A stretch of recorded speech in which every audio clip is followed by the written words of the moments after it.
While VPNs and proxies can seem very similar at first glance, they're meant for entirely different things. So today I'll cover all the VPN versus proxy differences and show you exactly what each can be used for. At the very basic level, both a VPN and a proxy server will route your traffic through a remote server and assign you a new IP address. An IP address is what identifies your device and in turn your real location, so changing it helps you gain a certain level of anonymity. Let's say if the server you're connected to is in Tokyo, you'll get an IP address of that location, and the websites you visit will think you're actually in Tokyo.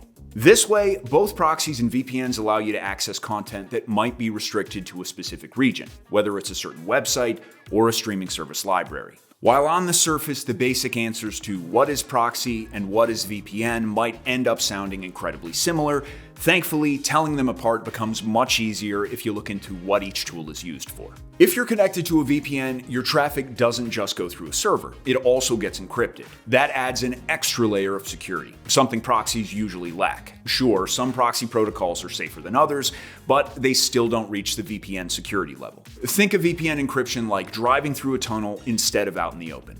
In the digital world, that means your internet service provider, the government, or a friendly neighborhood hacker can no longer track what you're doing. In simple words, you could say that a VPN is mainly meant to protect your data. If we simplify proxies in the same way as we did with VPNs, you'll see that they're mostly meant to help you collect data from various websites. In this case, I'm mostly talking about web scraping. Basically, it's data extraction from a website via tools called scrapers. It's immensely useful if you're part of a business or if you're creating your own. You can gather information from competitor websites, perform market research, or compare prices. But where do proxies come into the picture? Well, web scraping involves tons of requests made to a server. And if all of them come from the same IP, the server is likely to block it. Now, unlike a VPN, a proxy server can send out multiple streams of traffic at once, since you could buy hundreds of proxy IPs at the same time.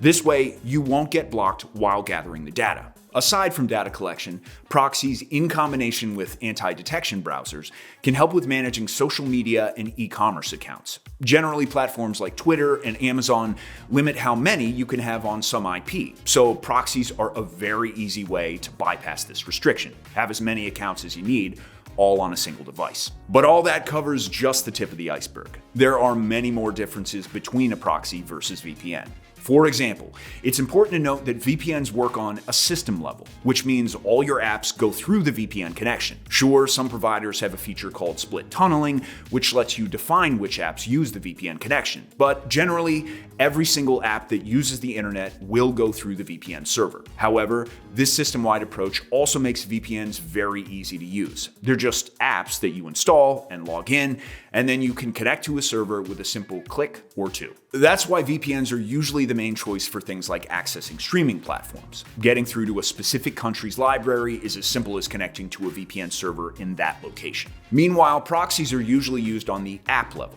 If you use a proxy for Google Chrome, only Chrome's traffic will go through the proxy server. Plus, you still have to set up your proxies choosing their specific settings, then go into individual app settings and put them in there. You can also insert them into your code if you're programming your own app. Either way, it's typically a more elaborate process. Some proxy providers have browser extensions, which can enable proxies with a click of a button. Smartproxy is a great example of this, but it's more like a nice exception than a rule. Generally, VPNs have an edge in terms of ease of use. That said, in a VPN versus proxy comparison, proxies are considered to be faster. I already mentioned that VPNs encrypt your traffic to protect it from prying eyes. And while top VPNs ensure minimum speed reduction, it's still there, simply because of the extra encryption step you get from a VPN. Proxy servers do not apply such an elaborate extra security step, and that's why they perform better.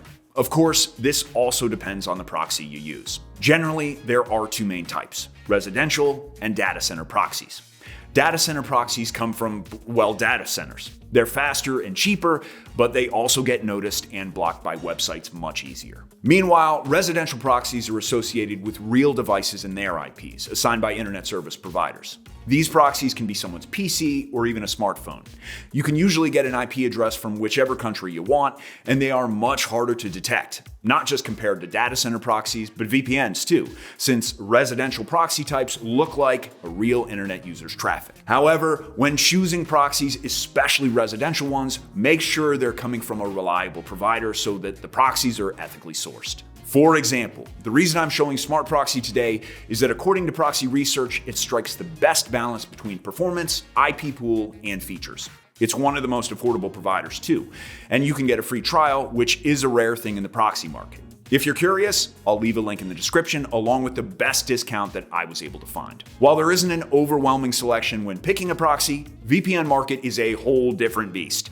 Each provider typically has a strong suit. Some are better at accessing streaming libraries, some deliver the best speeds, and some focus strictly on privacy. I have a video comparing the best VPN providers, so check that out if you want more information. But for now, let's settle this VPN versus proxy debate. All in all, VPNs prioritize security and privacy, while proxies aid you while gathering market and research data, as well as managing multiple accounts. For accessing region-locked content, you can use both, but VPNs are generally easier to set up. But if you opt for a residential proxy type, it's going to be much harder for websites to detect and block than a VPN is, and it's going to give you better speeds as well.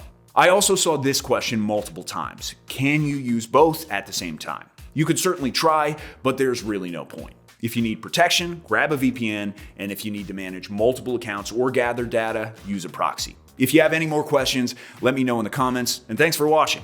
Don't forget to check out the exclusive Smartproxy discount or browse our channel to learn more about VPNs. Bye-bye.